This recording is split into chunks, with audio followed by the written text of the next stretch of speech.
Thank you all for coming today. It's so nice to see so many old friends and family in town.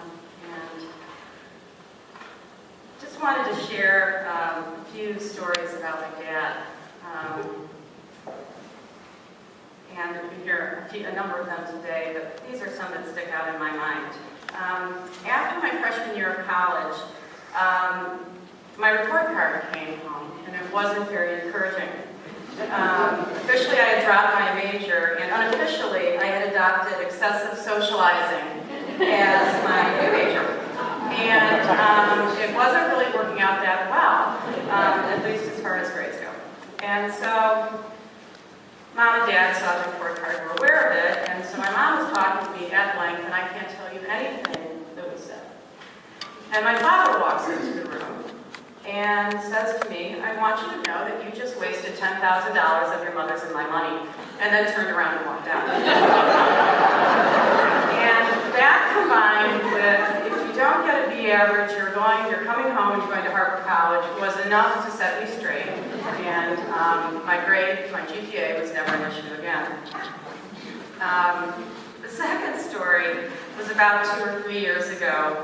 And I called home and spoke with my dad. I wanted to come out, I don't know, probably for a day or two or an overnight.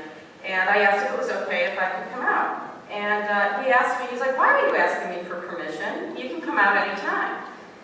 And I said, well, I'm not expecting you to say no. But out of courtesy and respect, I thought that would be nice. He's like, his response was like, well, that's okay if that's what you want to do. But you never have to ask, this is your home. And the third story is about the last time I saw my father. This was at the hospital, and the Saturday before he had his coma, probably which happened sometime, went into his coma, which was Sunday or Monday.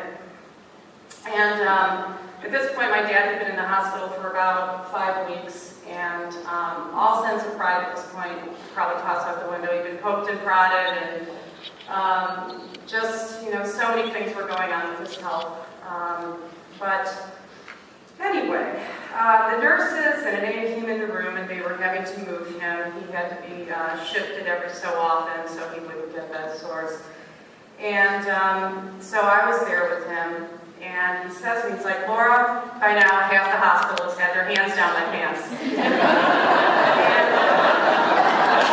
And I laughed and said something back to him, which I can't repeat here. And he laughed in a sort of grumbly sort of way, and so that is a story also too that I will treasure about my dad. So there are sort of different parts of who he was and over time. But I guess in summary, I see my dad was someone who took his responsibilities as a father, as a husband, as a friend, to his community very seriously, and he expected others to do so as well.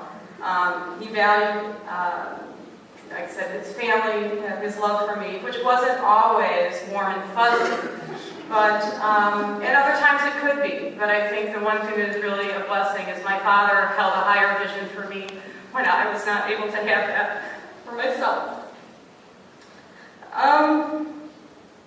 The other part would be that my father could find humor in almost any situation. Whether it was his own health and failing health, times that he would, at church, I would sit here and he'd squeeze my thigh, knowing that fully I couldn't shout out and hit him. And then sort of look at me with a little devilish grin in his eye. These are just a few of many stories about my dad that I will always treasure.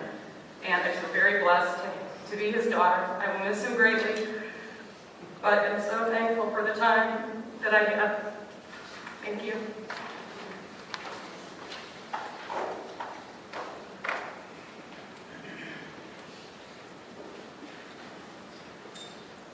Barrows.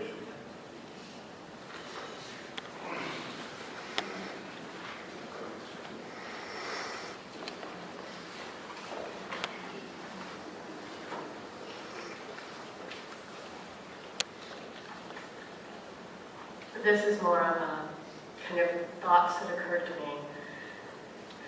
How to survive the death of a father. Cry whenever the wave of grief hits you. Expect him to walk through the door. Spend as much time with mom as you can handle, realizing that their quirks and family dynamics are why you didn't spend as much time with dad as you wished you had. Eat butter crunch ice cream. Get your own affairs in order. Listen to the stories his friends and family tell about it. Tell a few yourself. Vow to exercise more, eat healthier, meditate. Walk his dog. Consider how, in the age of reality TV and YouTube, a man with no press got it so right.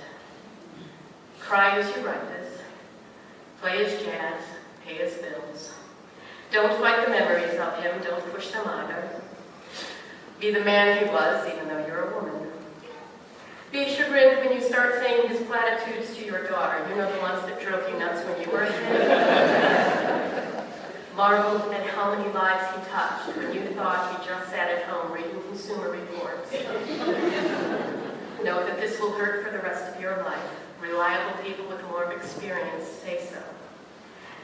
Be extra nice to your niece and nephew in case you are estranged from your daughter when infirmity hits.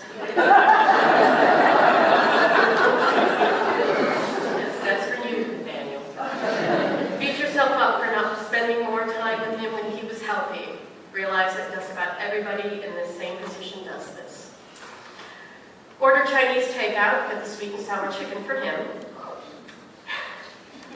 Have his faith in uncertainty of what's behind the curtain.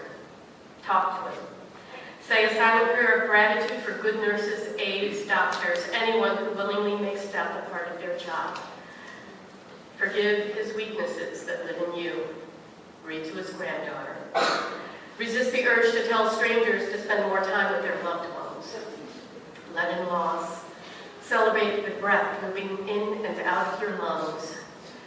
Rejoice in your body's ability to take your mind where it wants to go. Accept that this piece will remain unfinished.